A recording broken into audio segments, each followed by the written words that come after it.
Everybody, I want to talk a little bit about productivity. Now, there's hundreds of books, literally hundreds of books and websites and everything that talk about productivity and how you can become more productive. Now, these work, they're telling you to, build a schedule and write everything down and tick it off as you're going to do it. There's journals. Even Brendon Bouchard's got a new journal out, where you write down what you're going to do today and what you did. And these are all great ideas, and they're, they do work. But the main thing that keeps people from being productive is really three things.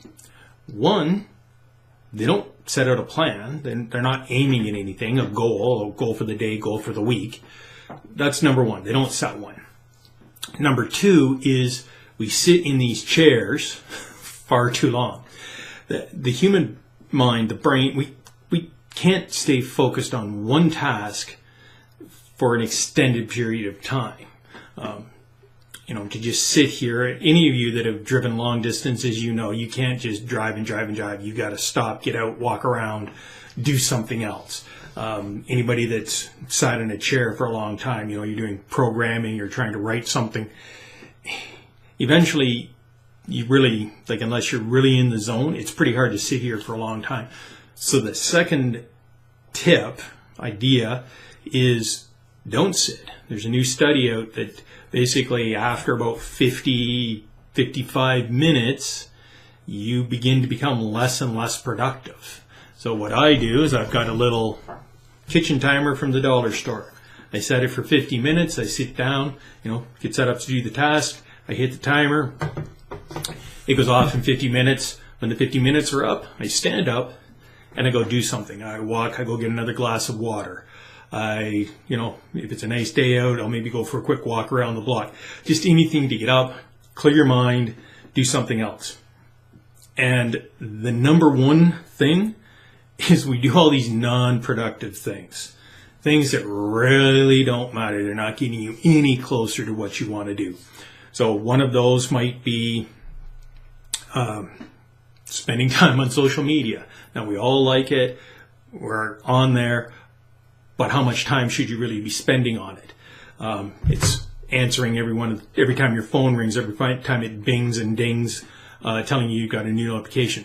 For me, when I want to be really productive, not only is my phone usually on vibrate and the notification turned off, but if I've got something I'm really focused on, I'll actually put my phone in another room so that I'm not even tempted to pick it up.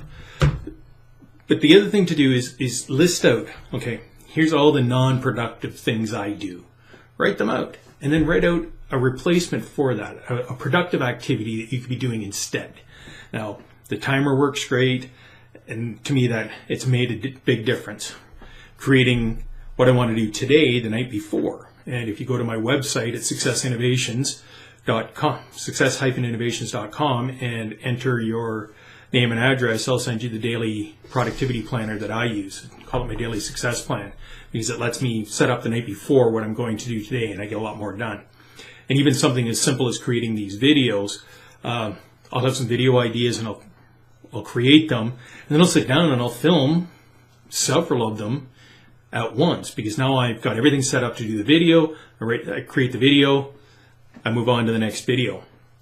I'm getting more done in less time because I'm set up to do that one task. So I do that task till till I've got several of them done, and then I move on to the next thing.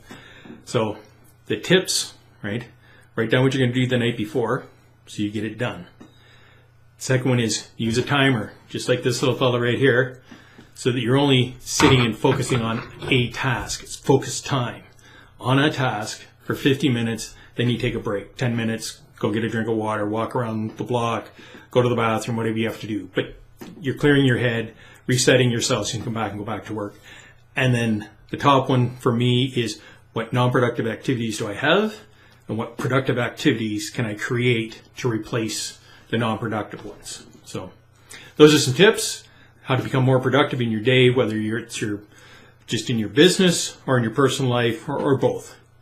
That's my tips for today. We'll see you in the next video.